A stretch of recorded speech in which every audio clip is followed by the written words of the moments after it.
Et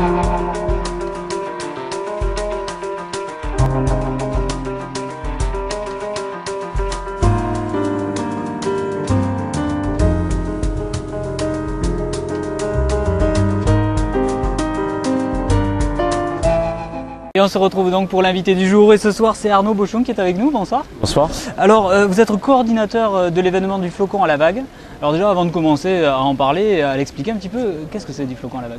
Alors, du flocon à la vague, c'est un événement qui a lieu début avril, hein, donc c'est dans 2 semaines.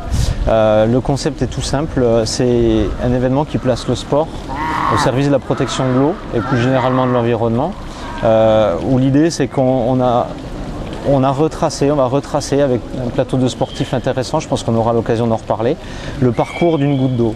Donc on part d'un flocon de neige qui arrive sur les sommets du pic du Midi et on va suivre l'évolution de ce flocon au travers les rivières, jusqu'au littoral, puisqu'on va partir du pic, on va arriver sur les plages de Saint-Jean-de-Luz en traversant à peu près cette ville. Ouais, donc la base c'est la protection de l'environnement quand même. Ouais, tout à fait.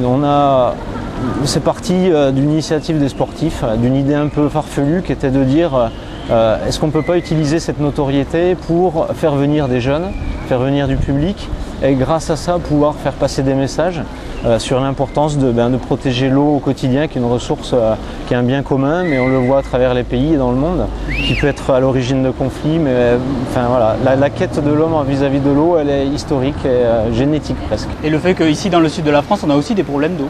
Et le lieu est bien choisi parce qu'on est au centre de Toulouse, on a une fontaine derrière. Et puis effectivement, sur l'été, à partir du mois de mai, juin, juillet, août, on commence à regarder les niveaux d'eau qui baissent. Et effectivement, voir aussi cette qualité d'eau qui de temps en temps se dégrade avec tout ce qui est activité touristique et compagnie. C'est assez intéressant quand même de voir que les sportifs arrivent à se saisir de ça. C'est des sportifs, il y a beaucoup de skieurs notamment. On a des personnes qui sont assez près de l'environnement. On a des skieurs, on a notre parrain qui est Vicente Lizarazu, qui est à la base plus connu sur son palmarès de footballeur. Mais qui fait du surf aussi. Voilà, qui est passionné de glisse, d'eau, de tout cet élément. On a Mathieu Crépel qui est aussi notre parrain, qui est un peu le guide avec Vicente. Et les deux sont des férus du milieu. Et voilà, aujourd'hui, notre président Bernard Crépel le dit souvent, si on veut continuer à s'amuser, si on veut continuer à vivre dans ce milieu, il faut que quelque part maintenant on puisse le mieux le protéger. D'accord. C'est la 2e édition? C'est la 2e édition. Ça s'est plutôt bien passé la première? Alors la première édition, on a eu, c'était un coup d'essai, hein, donc il y a eu des choses qui ont très bien marché. On a réuni un plateau de sportifs qui était assez exceptionnel. C'était d'ailleurs un peu la priorité numéro 1 pour pouvoir consolider la 2e édition. En revanche, sur cette édition 2010, on a vraiment remis le curseur sur tout l'aspect pédagogique de l'événement. Et on veut vraiment, grâce à cet événement qui va durer 4 jours, pouvoir sortir des outils pédagogiques qui vont nous permettre d'aller dans les collèges, dans les lycées, aussi dans les écoles des villes traversées. Parce que je voudrais faire une petite parenthèse sur l'importance des villes comme Bagnères de Bigorre, Lourdes, Pau, Bayonne, Biarritz, Sanglette, Saint-Jean-de-Luz. Ce sont toutes des communes qui nous ont accueillis les bras ouverts. C'est vous qui êtes allé vers elles ou c'est... Il y a des démarches d'échange. Ils ont des programmes en interne qui permettent de travailler sur la qualité d'eau, l'assainissement. Et on travaille beaucoup avec l'agence de l'eau notamment, où ils ont mis en place tout un schéma d'aménagement sur la qualité d'eau. Et tout le monde s'est retrouvé puisque c'est un bien commun. Donc ça fédère et ça mobilise. Et c'est l'objectif. Vous avez quelques noms de sportifs là, à nous donner là, pour cette année? Alors cette année, on a un beau renfort de sportifs puisqu'on a réussi à avoir donc Vicente Lizarazu revient bien évidemment. Luc Alphand, malgré son année difficile sur le point de vue de santé, revient, il nous soutient et c'est un appui qui est fort puisqu'on aura un Odyssée des Alpes en courant septembre. Mais par contre, on a Tony Ramouin, qui est un jeune médaillé de bronze qu'on a eu à Vancouver, en snowboard, qui nous rejoint. Polo de Lerue, qui vient renforcer l'équipe Midi-Pyrénées avec Mathieu Crépel. C'est les sportifs qui viennent vers vous ou là aussi vous allez vers les sportifs? Il y a toute une circulation d'informations qui se fait et ils s'y retrouvent. Parce que quelque part, on met des actions pour protéger un peu leur milieu, que ce soit la montagne, la rivière ou l'océan. On a Tony Estanguet qui va nous rejoindre le samedi au Stade d'eau vive de Pau. Donc on est un petit peu dans une émulation et nous ça nous fait plaisir parce qu'on ne leur donne pas d'argent, ils viennent sur leur temps libre et c'est un don énorme pour l'événement. Sans eux on ne pourrait rien faire. Nous en tant que spectateurs finalement on vient voir quoi, où et quand? Alors, vous venez voir les épreuves sportives le cas échéant, puisque beaucoup d'épreuves se font au centre-ville de Bagnères de Bigorre, il y aura l'hydrospeed.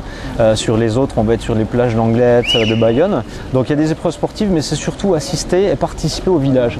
On met en place le village des initiatives responsables, où là on va avoir entre 10 et 15 animateurs. On a des fondations qui nous rejoignent, on a la fondation Good Planet, présidée par Yann Arthus Bertrand, on a la fondation Nicolas Hulot, qui vient nous apporter tout son savoir sur le côté pédagogique des choses.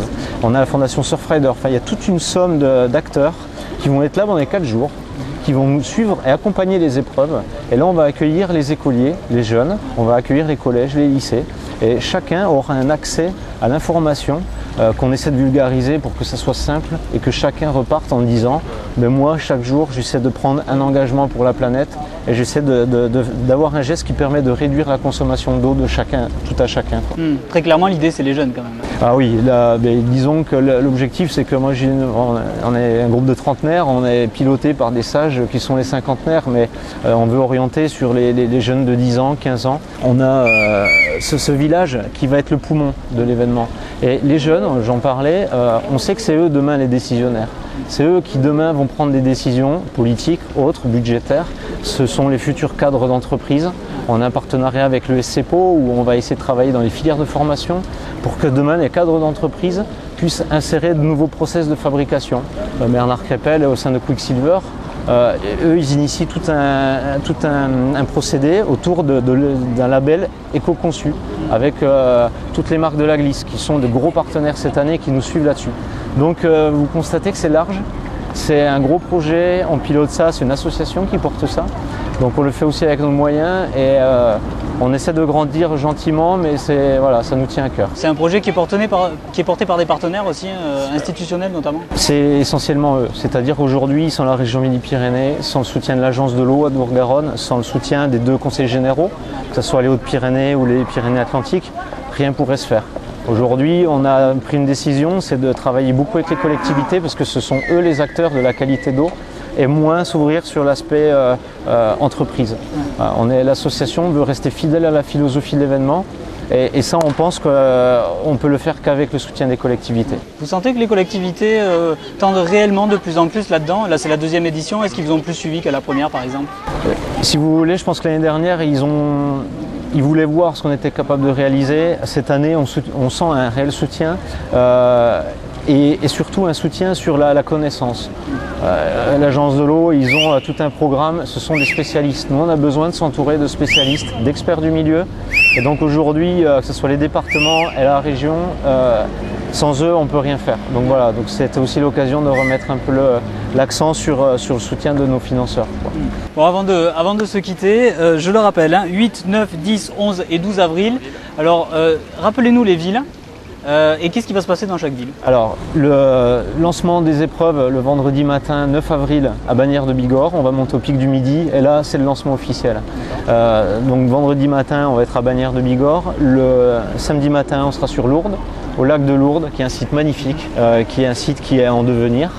Le samedi après-midi on sera au stade d'eau vive de Pau-Pyrénées.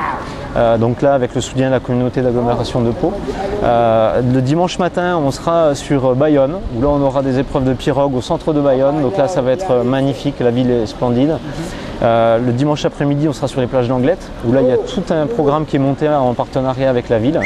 Il y aura une conférence qui sera aussi sur les thématiques de pollution du littoral, donc ça sera très intéressant d'y participer. Le lundi matin on sera à Biarritz avec une épreuve qui va être très sympa. On garde un peu le secret, mais voilà, je pense que ça vaut le coup de venir voir. Et on va clôturer dans la baie de Saint-Jean-de-Luz le lundi après-midi, puisqu'on a un programme un peu spécial. C'est la fondation Lisa pour une mer en bleu qui va prendre un peu la main sur cette journée pour faire passer le maximum de messages sur les problématiques du littoral. Et ça, je sais que Vicente Lizarazu a à cœur cet après-midi. Voilà, donc, je suppose qu'il y a déjà une 3e édition de prévue? On a quelques idées. Aujourd'hui, on est vraiment centralisé et concentré sur cette 2e édition. C'est un beau challenge. L'année dernière, on était sur 3 jours. Cette année, on passe à 4 jours. Pour l'équipe d'organisation, ça va être un beau défi et je pense qu'on va prendre des décisions après pour voir comment on oriente la 3e édition, avec qui, enfin voilà. Je pense chaque chose en son temps, mais Bon, il y a des perspectives, mais voilà, on est pour le moment sur du court terme. Bon, je vous remercie beaucoup en tout cas. Et puis bon courage, hein, je le rappelle, 8, 9, 10, 11 et 12 avril, c'est du flocon à la vague. Merci beaucoup. Nous on se retrouve dès demain pour un nouvel invité du jour. Bonne soirée sur Toulouse Info.